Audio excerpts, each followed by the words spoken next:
All right. Welcome back to another EDH set review. My name is Scott, and today we have Brothers War. So previews have just finished. Definitely started out strong. Quite a few cards that I'm excited about. So if you haven't seen one of my set reviews before, it is purely from a mono black perspective for Commander. See what new commanders are being added to the format, see what new styles of cards are being added, maybe where mono black might be trending towards, as well as what is being supported in terms of decks that already exist. So first up, we'll go through legendary creatures. So we have Ashnod, Flesh Mechanist. So 1 black, human artificer, Death Touch. When it attacks, you may sacrifice a creature. If you do, you get a tap Power Stone.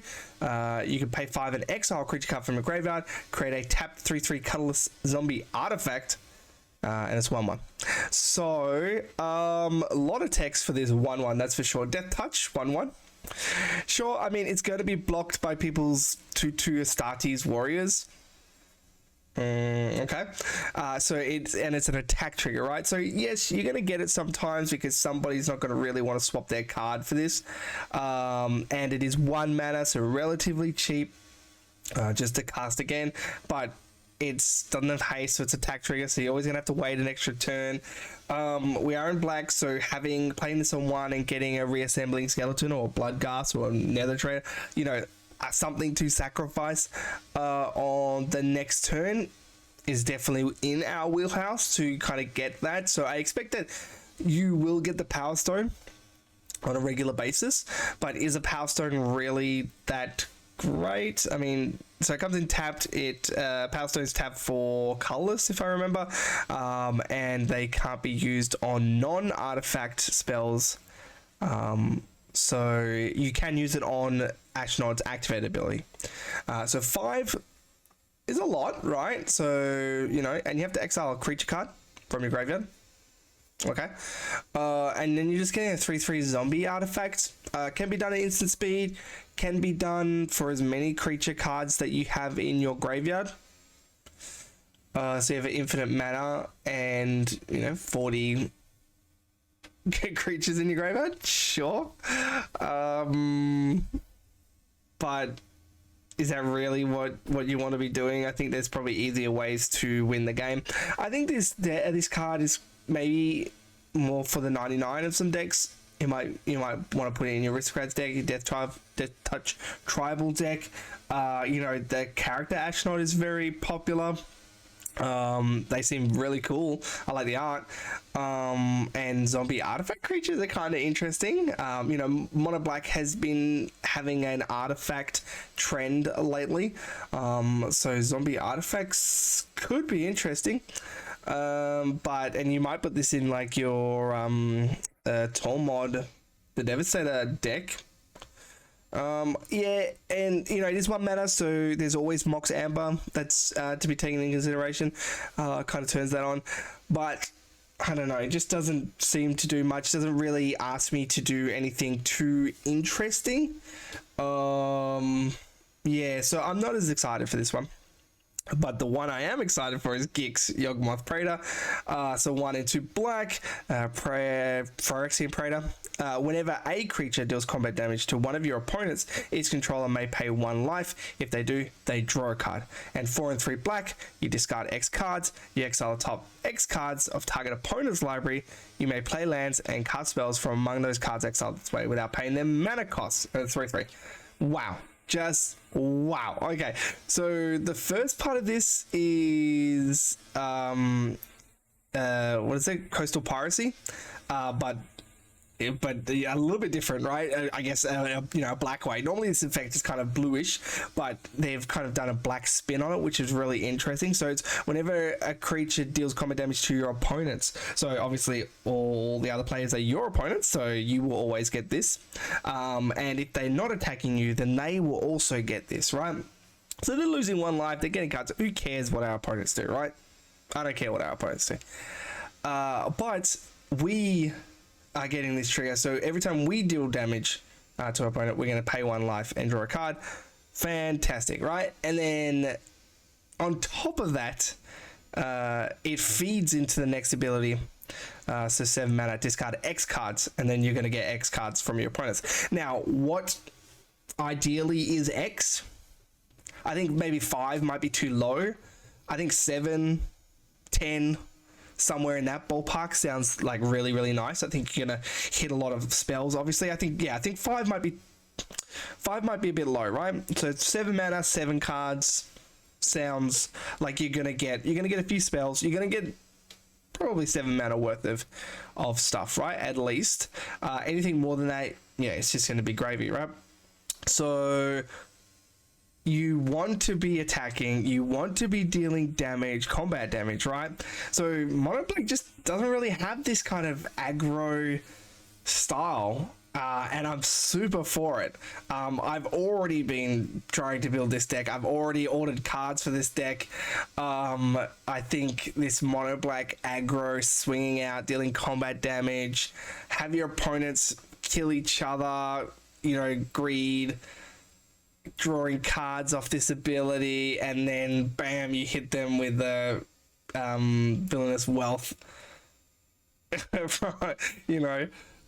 interesting thing, so this is the second ability is instant speed, and the spells are cast as part of the resolution of this, so you are not restricted by timing rules.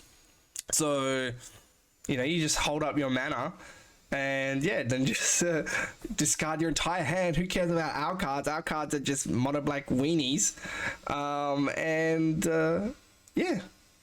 Get your opponent's greedy cards. So I think it's a really, really fun card. I can't wait to play it. So those 2 commanders, I definitely think that Geeks will be more popular than Astronaut. I think Astronaut will have some popularity just because it's a character that people like. People like Astronaut's altar, but ultimately I think that the card is not really going to be that interesting to people. Okay, so next up is our rares. Sorry. Okay, so rares. So we don't have a lot. We got definitely some interesting cards, right? So Fateful Handoff. It's 4 mana, so 3 in black. Sorcery. Draw cards equal to the mana value of target artifact or creature you control, and opponent gains control of that permanent. So this is not really an effect that black has had before, giving our opponents our permanents. I think of I can't think of the name, but the one with the cat on the art, the red one. So it's kind of cool. You draw cards equal to its mana value. So there are a lot of cards out there that are detrimental. I'm thinking of Demonic Pact. Is something that's good. That's usually one that's added in those kind of effects where you're going to lose the game. The only problem is it is sorcery, so you have to do it with the trigger from the turn before. So those kind of things, and then you're going to draw cards. I think it's just going to add to that, and that's not really a mono black effect. I mean, you can have it like as a sneaky kind of combo, but they're gonna get it a turn earlier than the lose the game trigger goes on the stack. So I don't know. I think it's not really gonna be that great as a sorcery, but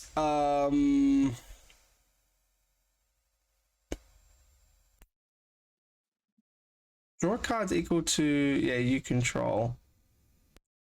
I don't know. I can't see where this is yet. Okay, Gixian Puppeteer, 3 and a black, Phyrexian Warlock. It's a 4/3. Whenever you draw your second card each turn, each opponent loses 2 life and you gain 2 life. And then when it dies, you can return a creature of mana value 3 or less from a graveyard to the battlefield. This one's an interesting card. Just like great, like solid mid-range style card.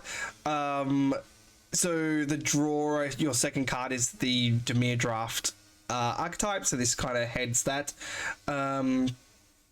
2 each opponent, 2 life, and you gain 2 life is a nice, 8 life swing, which is great. You'll put this in your Shieldred deck. Might put this in your Tiny Bones deck. Tiny Bones kind of each turn.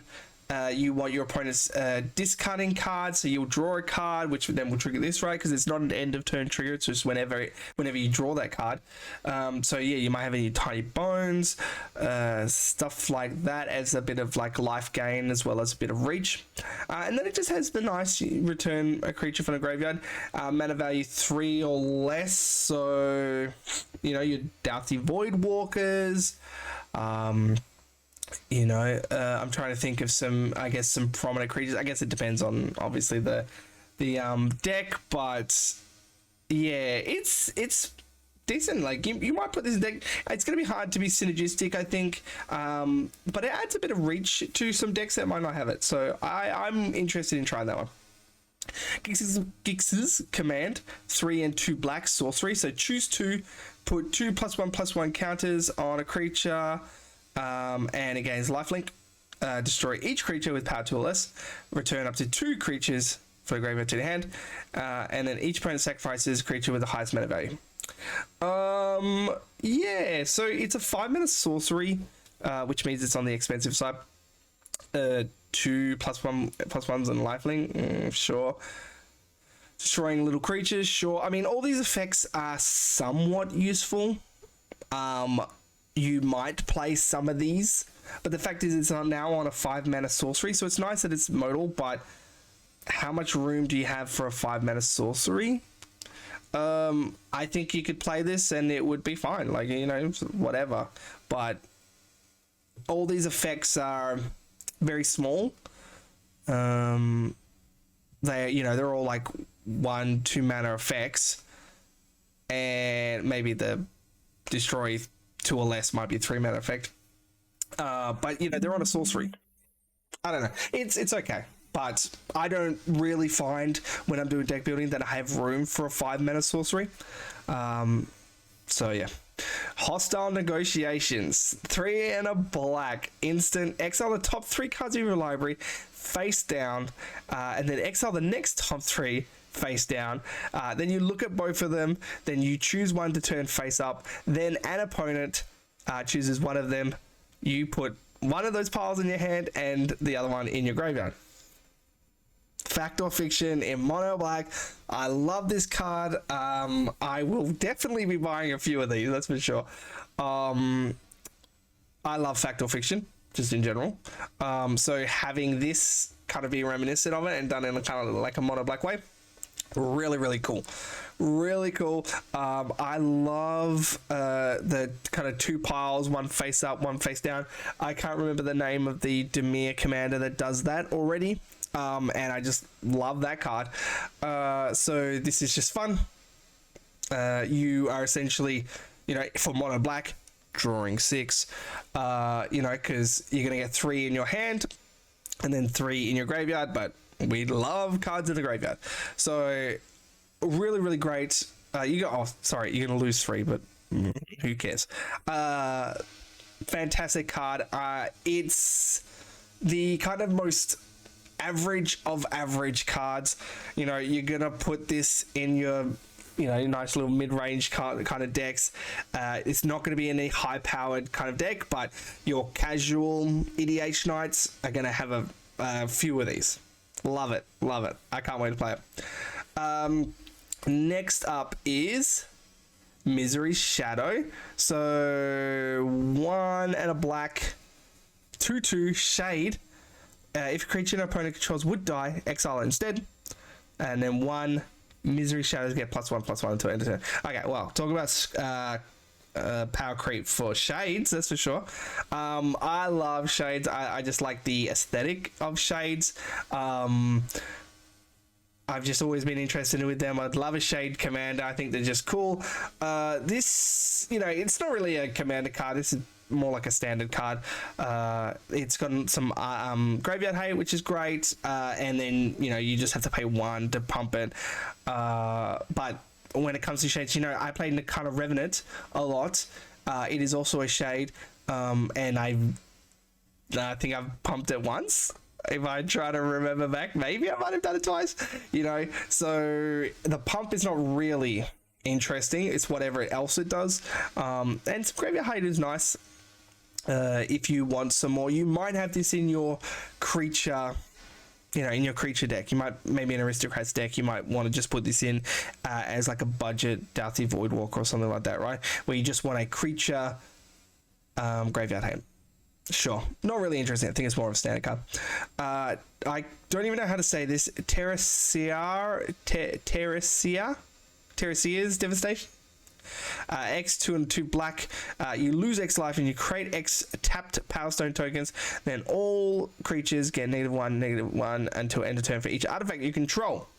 So it's like Mutilate, but rather than swamps, it's artifacts. But you can create Power Stones as part of this spell and lose some life, which is interesting. You might put this in your Necron deck, but then you have all the artifacts. The problem with the trend in mono black artifacts is it's really artifact creatures that is the trend. It's not like a mono blue artifacts Urza deck where they're all just mana rocks and whatever. Because even my Braids artifact deck it was just full of artifact creatures, just because Mono Black wants to play on the board with creatures. So I don't really see this being that great. It's whether we want to do the Power Stones, and I think Power Stones are okay, but you're paying 1 mana for a Power Stone and losing that life. Yeah, I'd be interested to find out where this would fit for Mono Black. It might go for some other colors. Wise Surgeons, 4 and 2 black, human artificer, fear. So that's nice. It's 6/5. Each artifact creature card in your graveyard has Encore. Its Encore cost is equal to its mana cost. I love Encore. I think Encore is a great mechanic. There's the Dimir Encore Commander, and that one's really, really good. Now, this one is only for artifact creatures, but Mono Black has been having this artifact creature trend. So you see the difference between this and the card before, where this one's specifically kind of working towards where Mono Black artifacts are already. Encore, yes. I think Encore is really a powerful ability. Getting those back. You might even put this in an Imitech deck. It is not an artifact itself, so there's that cost. But the fact is, you're giving all your artifacts Encore, so they just get all kind of come back and get to swing out, and then you get to sacrifice them again. Whew. Love it. Yeah, I think this is really cool. 6 mana is a lot though, because you're really gonna play this and then Encore the next turn, which is unfortunate. But so other than maybe it's a bit too expensive, I'd like to try it. Wreck Hunter, 2 black, flash. It's a human artificer for a 2/2. Whenever it enters the battlefield, choose target player. You create a tapped Power Stone token for each non-land card in that player's graveyard that was put there from the battlefield this turn. This one's a really interesting one. Now, usually these kind of flash, you get something based on how many creatures died this turn, 3 mana, but this one's how many non-land cards are put into a player's graveyard. So rather than all creatures, it's target players and then non-land cards, right? So and they are specifically cards, so obviously not tokens. So this is an interesting one. It is target player, so you can target yourself, obviously, and try to set this up. Phyrexian, I guess Phyrexian Altar and Gravecrawler. No, non-land card in that player's graveyard that was put there. Okay, that's not gonna work. Yeah, it's going to be interesting, board wipe, but you can hold up 2 mana, right? I think 2 mana is something that you can hold up. 3 mana I always found just a bit too expensive to hold up, but this 2 mana one is nice. It is flash, so someone board wipes, you do this after they've board wiped, you'll get a bunch of Power Stones ready for the next turn, right? So is this like mana drain from Mono Black in terms of getting that mana? So that's nice. I think this one's okay. I'm gonna give it a go, but I'd be hard pressed to find where this might fit. Okay, so those are our rares. Next is uncommons. So I just skipped kind of through the uncommons too much. Most of it is just draft. I think Disciples of Geeks is an interesting one. It's essentially Buried Alive but artifact cards. But it's a 6 mana 4/4. So it's a bit expensive. But you might play this in your Trazen the Infinite deck. Maybe because you just want to kind of get as many artifact cards into your graveyard, so you might play that. So I thought that was interesting. This Gurgling Anointer, 2 and a black, flying Phyrexian Horror, 1/3. Whenever you draw your second card each turn, put a +1/+1 counter on it. Whenever it dies, return another target creature card with mana value less or equal to Gurgling Anointer's power from the graveyard to the battlefield. Yeah, so this one's an interesting card. You know, it's kind of like the Body Launderer, and that was a mythic, and then this one's an uncommon. So I think it's an interesting card. I'm not sure. You might put this in budget. It might go in a Shirei deck. You obviously have to sacrifice it before the +1/+1 counter resolves, where it gets, now it's no longer 1 power. But you know, you might play it there. I think it's an interesting card. And then where are we? Overwhelming Remorse, I think, is also another interesting card. Costs 1 less for each creature card in your graveyard, and you can exile target creature or planeswalker, right? So exile target creature or planeswalker, pretty much the best that Mono Black's gonna get when it comes to removal. Because we don't really get outside of creature or planeswalker removal, not too much anyway. So if you can consistently, you know, have 4 creature cards in your graveyard, it's fine. Even at 2 mana, I think this is good, right? So I think this is pretty good removal, great even. So yeah, if you think you can have creatures in your graveyard, I think Overwhelming Remorse is actually really nice. So yeah, so those are the black cards. Now this is Brothers of War, full of artifacts, so we'll go through the artifacts as well, because obviously we can play them in our Mono Black. Cityscape Leveler, 8 mana construct, trample. Whenever you cast this spell, whenever it attacks, destroy up to 1 target non-land permanent. Its controller creates a tapped Power Stone, and then unearth 8. And it's 8/8, right? So, you know, this one's whatever. It's an 8 mana. It can come back for 8. You destroy 1 permanent.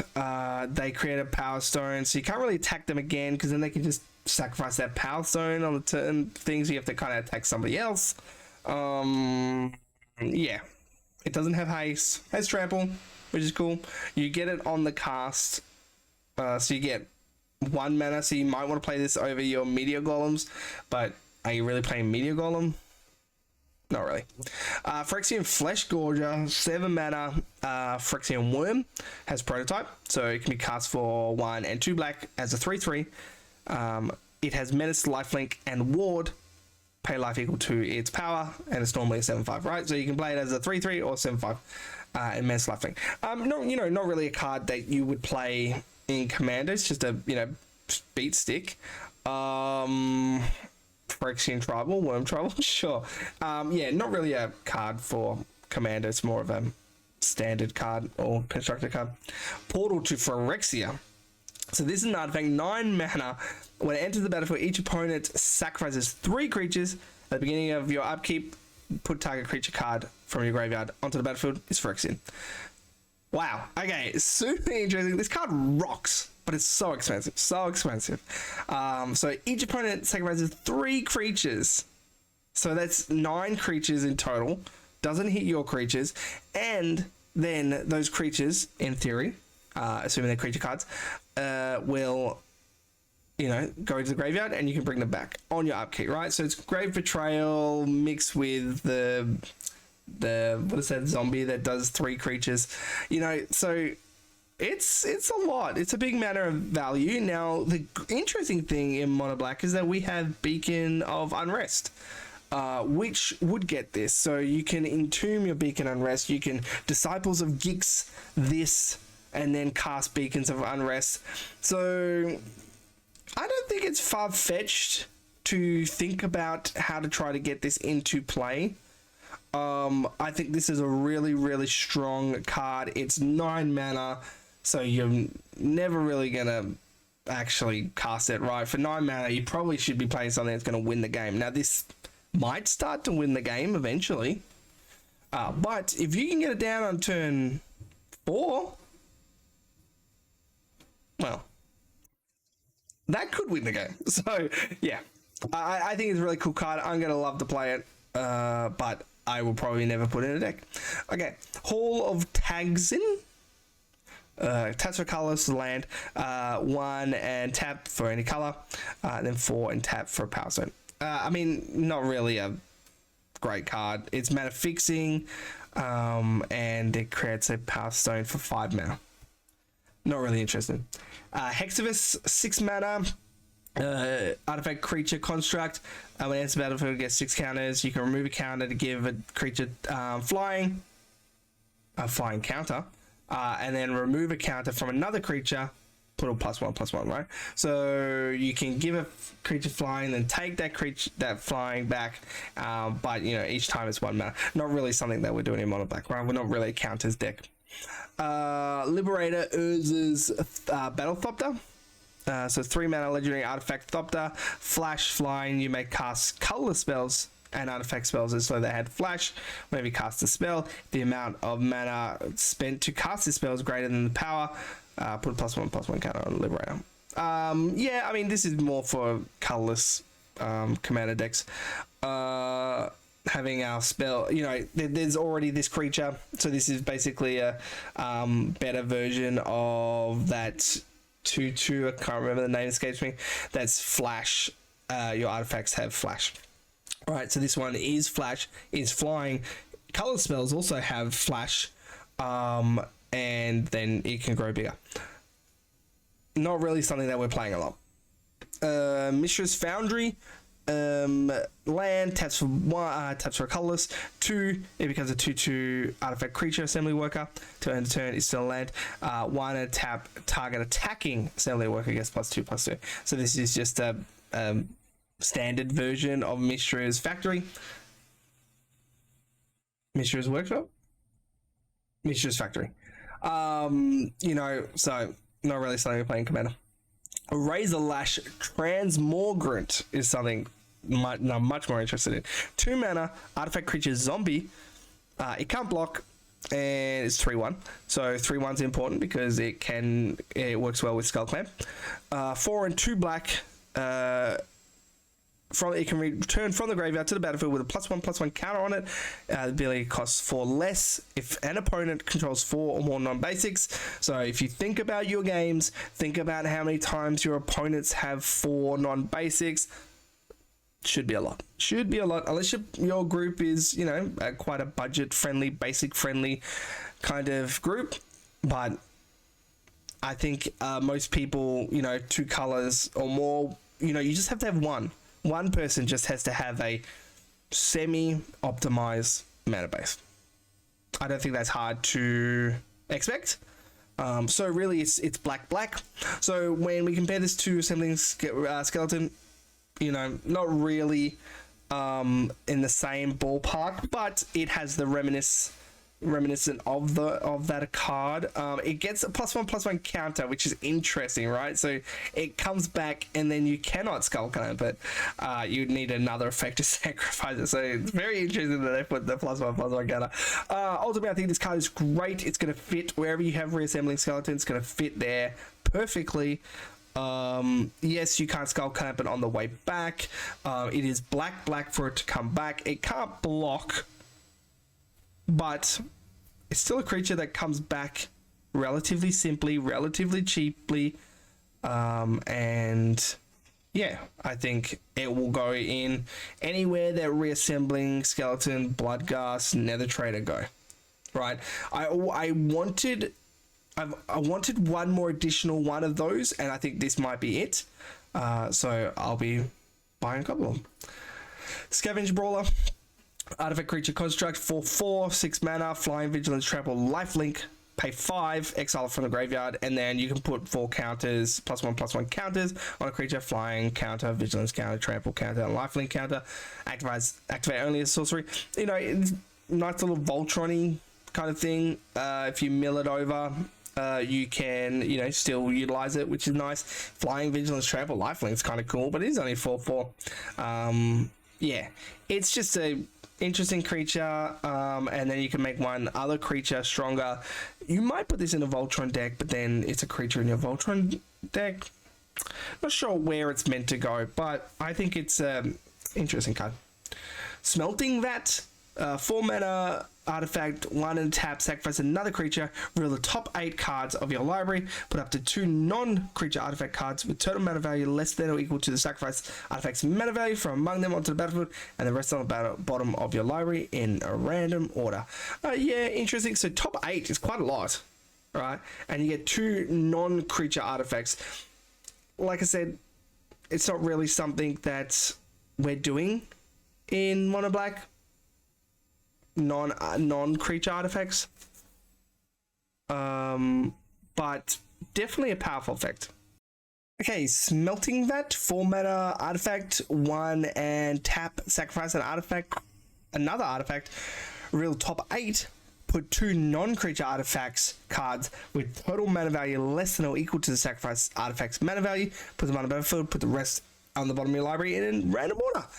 Yeah, interesting card. It is non-creature artifacts, so probably something that we're not really doing in Mono Black that I can see at the moment. But it's top 8. Top 8 is actually quite a lot. And they go straight onto the battlefield, right? So, and it's 2 of them. So you sacrifice your Solemn Simulacrum, you get 2 non-creature artifacts. So you can sacrifice your creature artifact, but you get non-creature artifacts. Yeah, it's interesting. I don't see where this would fit at the moment, but interesting card. Staff of Titania, 2 mana, equipped creature gets +X/+X, where X is the number of forests you control. So if your opponents are playing Yavimaya, I mean, you can play the Yavimaya card in your Mono Black deck, sure, if you want to meme people. Whenever a creature attacks, you get a green forest dryad. And it equips 3. So this is what's the card that gets a basic land out of your deck, kind of like that. Yeah, but I mean, we're not playing forest, so Terra Ballista, 7 mana construct, 5/3, has menace. When it attacks, you may sacrifice another creature. When you do, destroy target creature an opponent controls. So cool, like you can sacrifice a creature, get rid of someone's blocker, and has unearthed, right? But ultimately it's just a creature, like it has to attack, so it has to survive a turn, it has to attack, and then sacrifices a creature. So you've got this Terra Ballista in your Reassembling Skeletons deck? Probably not. Yeah, not too interested. The Stasis Coffin, 3 for a legendary artifact, 2 and a tap to exile it. You gain protection from everything until your next turn. Interesting, right? So you can until your next turn. So you can do it in your upkeep, swing out at everyone, and just be you gain protection from everything. Okay, so it's just you. So, you know, our opponent's Torment of Hellfire or, you know, combo.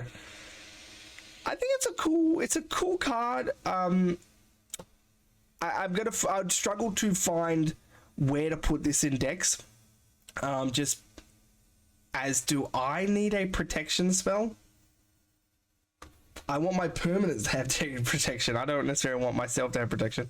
Yeah, I'm going to struggle to find where it is. I think it's a cool card though. Stonebrain, 2 Stonebrain. Legendary artifact, 2 and a tap to exile it. Search target's opponent's graveyard, hand, and library for up to 4 cards of the same name. Exile them.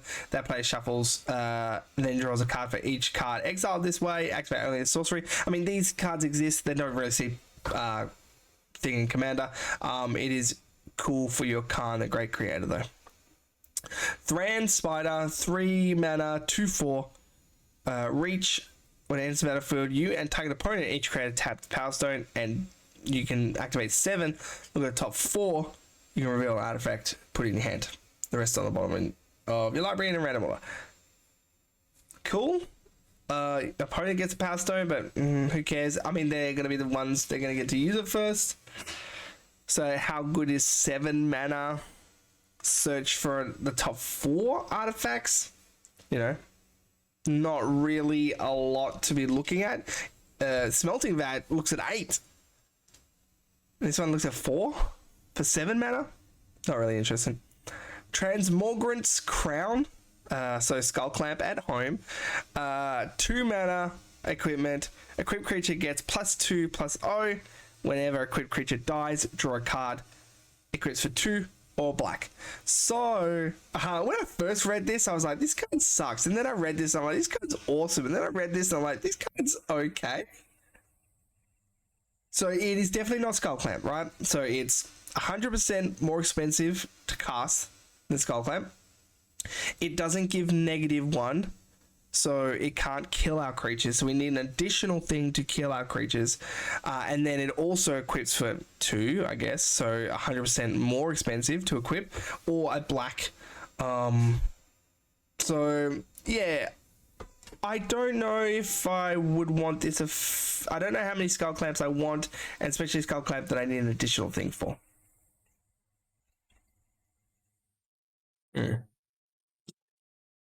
Urza's Workshop, so a land. It's an Urza land. Taps for colorless. Add a colorless for each Urza land you control. Activate only if you control 3 or more artifacts. If you are putting Urza lands in your commander deck, sure. Put this one in. It's another Urza land, and it's going to tap for a lot.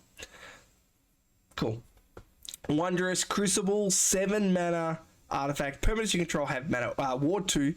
At the beginning of your end step, mill 2 cards, then exile a non-land card at random from your graveyard, copy it, you may cast a copy without paying its mana cost.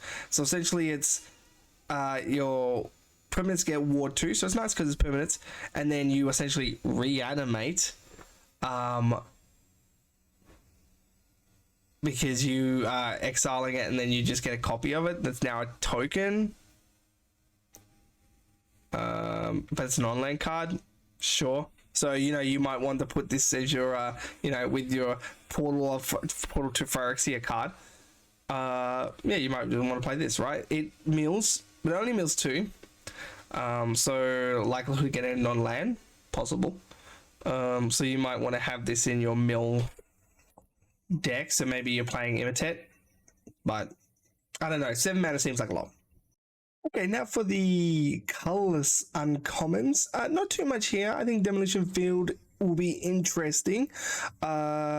Essentially, you know, it's a commander-friendly Field of Ruin, and Field of Ruin is pretty great. I think I'll replace pretty much all my budget decks when I'm playing like Ghost Quarter or something like that. I'll just replace with this because at least I get my land back, which is nice. So yeah, I think Demolition Field will definitely see some play. Sushi Cave Guard is an interesting one. So Vigilance, Ward 4, it's an 8 mana 8/8. When it dies, you get 8 mana. So maybe you might play this in an Illuminator Xeris deck. I've been trying to work that deck myself, and been playing a few of these kind of like it dies, give you mana kind of things, just to kind of give mana and then give mana again. Thran Power Suit, 2 mana equipment. Equipped creature gets +1/+1 for each aura and equipment, and has Ward 2, and it costs 2 to equip. That seems decent enough. Like, that's okay. And then Transmogrant Altar, 3 mana, and it's a black to tap to sacrifice a creature, and you get 3 colorless. And then you can also do 2 and a tap to sacrifice a creature, essentially replacing it with a 3/3 colorless zombie artifact. So the Ashnod kind of effect. So very reminiscent of the Golden Throne. So Golden Throne is 1 extra mana, but it's free. except for obviously the sacrifice creature. But you get any colored mana. This one gets you 3 colorless, but it's 1 black to activate. So over the course of the game, it's a bit more expensive, but it also has the added effect of creating a token rather than it's the lose of the game. You go to 1 instead. Yeah, you might play this. You know, it's not really, you know, it's nowhere near, you know, Friction Altar, Action Altar, all that kind of stuff, right? Those kind of tables. But you might play this as a little bump. I'm not too sure. I'll have to see if this would make any of my decks. I don't think so at the current moment. Yeah, other than that, there is the Scrapwork Rager. So 4 mana, 2/2. Essentially, it's a 1 more expensive Phyrexian Rager. Yeah, that's about it. Yeah, so those are the decks that I think might be affected with the new cards. I think Gix will be really popular. I think people will try Gixie and Puppeteer. Hostile Negotiations might be pretty popular. And then, you know, that's about it. So I don't think there's going to be too much impact. I think it's kind of working the artifact theme. I think there's a lot of monocolored